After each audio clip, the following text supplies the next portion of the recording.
700 साल से इसके खंभे टेढ़े हैं, कुछ तो 15 डिग्री तक झुक चुके हैं। फिर भी न ये इमारत गिरी, न भूकंप इसे गिरा पाए और न ही समय इसे हरा सका। आखिर ऐसा क्या राज है इस रहस्यमयी इमारत में? कहानी शुरू होती है लगभग 700 साल पहले, जब तुम अपने परिवार और पूरे कबीले के लिए एक ऐसी इमारत बनाना चाहते थे जो सुरक्षित भी हो और पीढ़ियों तक टिके भी। इसके लिए सबसे पहले तुमने जमीन के बीचों बीच एक केंद्रीय खंभा गाड़ा और रस्सियों की मदद से पूरी गोलाकार इमारत की रूपरेखा तैयार की। इसके बाद तुमने नींव खोदनी शुरू की, लेकिन जैसे ही मिट्टी की दीवारें बननी शुरू हुई, वे बार बार ढहने लगी। पहले तो लगा कि निर्माण में कोई गलती हो रही है, लेकिन जांच करने पर पता चला कि असली समस्या जमीन के नीचे छिपी थी। यहाँ की मिट्टी बेहद नम थी और पानी धीरे धीरे ऊपर चढ़कर दीवारों को कमजोर कर देता था। इस समस्या का समाधान निकालने के लिए तुमने बड़ी बड़ी गोल पत्थरियां लाकर नींव में बिछा दी। फिर उनके बीच की खाली जगहों को छोटे पत्थरों से भरकर अच्छी तरह दबाया गया। परत दर परत पत्थर जोड़ते हुए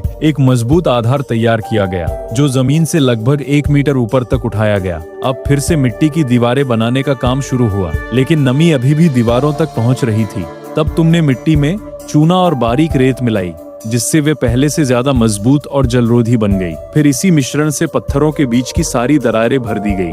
अब नमी का रास्ता लगभग बंद हो चुका था। इसके बाद शुरू हुआ सबसे कठिन काम। हर बार लगभग 30 सेंटीमीटर मोटी मिट्टी की एक परत बिछाई जाती, उसे लकड़ी के भारी औजारों से घंटों तक कूटा जाता और फिर उसके ऊपर बांस की पट्टियां बिछाई जाती। ये बांस का जाल आधुनिक स्टील रीइंफोर्समेंट की तरह काम करता था। फिर उसके ऊपर अगली परत डाली जाती। धीरे धीरे ये प्रक्रिया दोहराई जाती रही, लेकिन जल्दीबाजी की कोई जगह नहीं थी। हर परत को पूरी तरह सूखने और मजबूत होने के लिए कई महीनों तक छोड़ दिया जाता था। कभी कभी एक परत के बाद 6 से 12 महीने तक इंतजार करना पड़ता था। इसी तरह 5 साल की लगातार मेहनत के बाद लगभग 1.8 मीटर मोटी गोलाकार मिट्टी की विशाल दीवार तैयार हुई। यह दीवार इतनी मजबूत थी कि पूरी इमारत का वजन अकेले संभाल सकती थी। लेकिन काम अभी खत्म नहीं हुआ था। बारिश से बचाने के लिए इसके ऊपर एक विशाल छत बनाई गई।